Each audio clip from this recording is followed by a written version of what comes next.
Namanya Aurel. Cewek kelas 2 di salah satu SMK favorit di Bandung. Dari luar, dia terlihat biasa aja. Pendiam dan suka baca buku. Dan sering duduk sendiri di kantin sambil dengerin musik. Guru-guru kenal Aurel sebagai siswi yang cerdas dan jarang bermasalah. Bahkan orang tuanya pun bangga karena Aurel nggak neko-neko. Tapi di balik itu semua, nggak ada yang benar-benar tahu siapa Aurel yang sebenarnya. Waktu pertama kali masuk SMK, Aurel nggak punya banyak teman. Dia bukan tipe anak yang gampang akrab. Apalagi dia sempat punya trauma waktu SMP karena sering dibully. Pernah suatu waktu bukunya dicoretin orang iseng, tasnya disembunyiin. Bahkan namanya dijelek-jelekin di grup kelas. Tapi dia pendam semua itu sendiri. Nggak pernah cerita, bahkan ke orang tuanya. Dia tahan sambil belajar buat jadi lebih kuat. Sejak saat itu, Aurel janji dalam hati, dia nggak akan pernah biarin dirinya diinjak-injak lagi. Masuk SMK, dia mulai nunjukin sisi baru. Pelan-pelan dia cari teman, bukan yang populer, tapi yang pernah punya luka sama. Ada Desi, anak teknik yang suka diem di pojokan. Lalu ada Putri, anak yang pernah kena kasus karena difitnah teman sekelas. Aurel ngerasa mereka itu kayak dia. Orang-orang yang disalahpahami, tapi sebenarnya punya hati yang kuat. Dari situ, mereka jadi dekat. Awalnya cuma ngobrol biasa, lama-lama makin solid. Mereka sering kumpul di taman belakang sekolah buat cerita-cerita. Kadang saling bantu kalau ada tugas. Tapi pelan-pelan, obrolan mereka mulai berubah. Dari sekadar curhat soal pelajaran, sampai ke hal-hal yang lebih dalam tentang rasa sakit, kecewa, dan keinginan buat nunjukin bahwa mereka bukan anak lemah. Aurel yang punya karakter tegas dan pinter ngatur mulai jadi semacam pemimpin. Tapi dia nggak pernah nyebut itu secara langsung. Teman-temannya aja yang otomatis nurut dan ngikutin dia. Dan tanpa sadar, dari kelompok kecil itu mulai kebentuk semacam geng. Mereka nggak pernah bilang itu geng. Tapi cara mereka saling backup, melindungi satu sama lain, dan punya kode-kode tersendiri, bikin orang lain lihat mereka sebagai kelompok yang beda. Suatu hari ada kejadian kecil di kantin. Teman Desi yang baru aja duduk, kursinya ditarik anak lain sampai jatuh. Anak-anak lain cuma ketawa.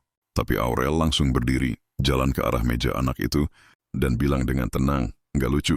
Kalau lo butuh perhatian bisa ngomong baik-baik. Anak itu diam, mungkin kaget lihat Aurel yang biasanya pendiam bisa segalak itu. Dan sejak saat itu nama Aurel mulai dikenal. Banyak yang mulai bisik-bisik. Ada yang bilang Aurel galak. Ada juga yang bilang dia punya jaringan cewek-cewek dari sekolah lain. Tapi semua itu masih sebatas rumor. Aurel sendiri tetap datang sekolah seperti biasa, belajar seperti biasa, dan pulang seperti biasa. Tapi di balik semua itu, dia sedang membangun sesuatu, sebuah kelompok yang solid, yang saling jagain, dan yang punya satu misi. Nggak akan ada lagi yang diinjak-injak di sekolah ini. Tapi dari sinilah semua mulai berkembang lebih jauh. Dari niat baik buat melindungi, jadi kebiasaan buat menunjukkan kekuatan.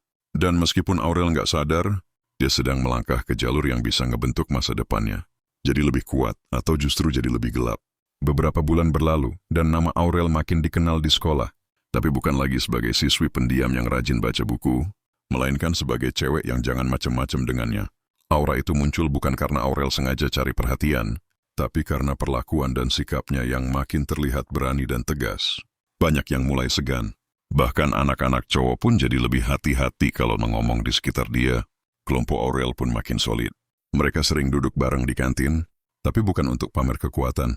Hanya lebih ke nongkrong biasa sambil sharing apa aja. Tapi entah gimana, persepsi orang luar mulai berubah. Tiap kali ada masalah antar siswa, nama Aurel dan teman-temannya sering disebut-sebut. Padahal belum tentu mereka yang mulai. 1-2 kali Aurel masih bisa tahan, tapi makin lama, cap sebagai bos cewek sekolah makin melekat. Puncaknya terjadi waktu salah satu temannya, Putri, dipermalukan secara nggak langsung lewat story anonim dari akun gosip sekolah. Isinya nggak nyebut nama, tapi jelas ditujukan ke Putri. Foto diedit, kata-kata sinis, dan komentar-komentar dari akun fake. Putri sampai nangis dan nggak masuk sekolah 2 hari. Aurel geram. Bukan karena masalah sepele, tapi karena ini udah nyentuh harga diri temannya. Dia pun ajak teman-temannya cari tahu siapa dalangnya. Beberapa hari kemudian, mereka dapat petunjuk katanya dari sekolah lain, yang sempat ribut sama Putri waktu lomba antar sekolah beberapa bulan lalu. Tanpa mikir panjang, Aurel ajak 2 temannya buat ngobrol langsung sama yang bersangkutan, tapi niatnya cuma buat klarifikasi. Mereka ketemuan di luar sekolah, di sebuah warung kopi. Tapi situasi berubah jadi tegang, karena teman dari sekolah lain itu datang, dengan gaya yang juga menantang. Kata-katanya sengaja dibuat memanas. Aurel berusaha nahan diri. Dia cuma bilang, gue di sini cuma pengen nanya baik-baik. Kalau emang lo yang posting, minta maaf aja. Biar kita semua bisa tenang. Tapi lawan bicaranya malah tertawa, nyindir-nyindir. Salah satu teman Aurel mulai emosi dan hampir dorong kursi, tapi Aurel tahan. Dia tarik temannya dan bilang, "Udah, kita pulang. Ini bukan tempat buat ribut." Sepulang dari situ Aurel diem. Pikirannya campur aduk. Dia ngerasa seperti berdiri di dua sisi. Satu sisi pengen ngebela temannya.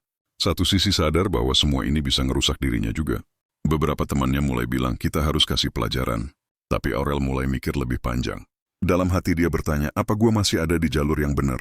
Apa niat baik gua udah berubah jadi tindakan yang malah bikin masalah baru? Dia mulai sadar bahwa geng ini nggak bisa terus-terusan disetir emosi.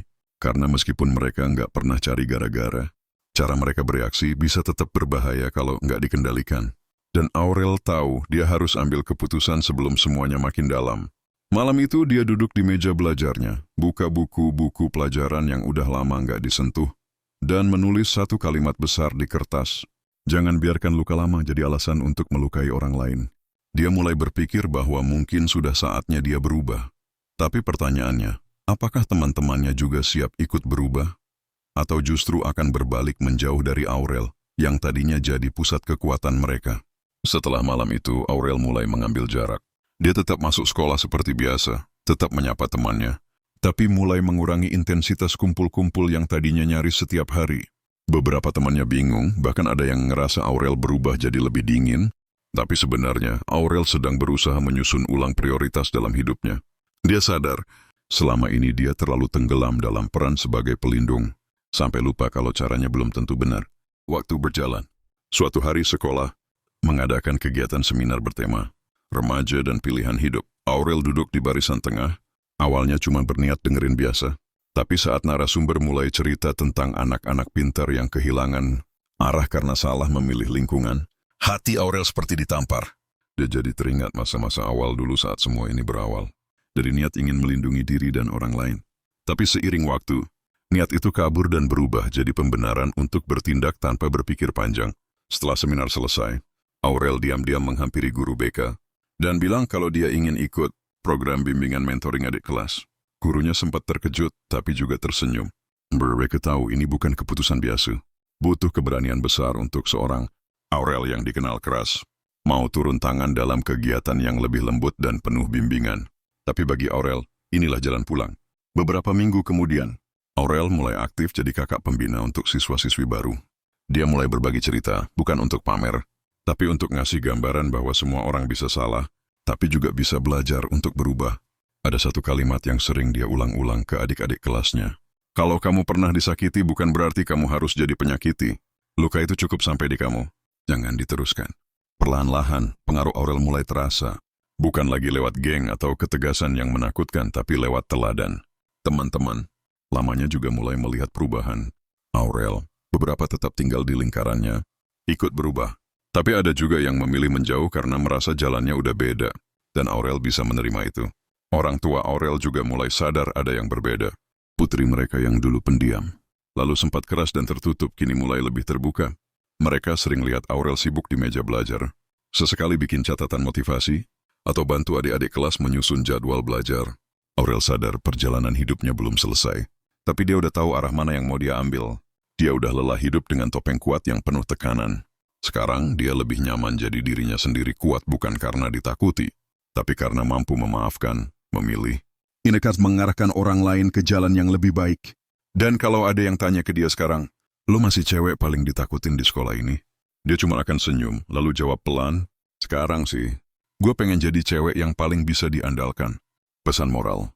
Luka masa lalu memang menyakitkan, tapi membiarkannya mengatur arah hidup kita jauh lebih berbahaya. Kekuatan sejati bukan dari rasa takut yang kita tanamkan ke orang lain, tapi dari keberanian kita untuk berubah dan menyalurkan luka jadi pelajaran hidup.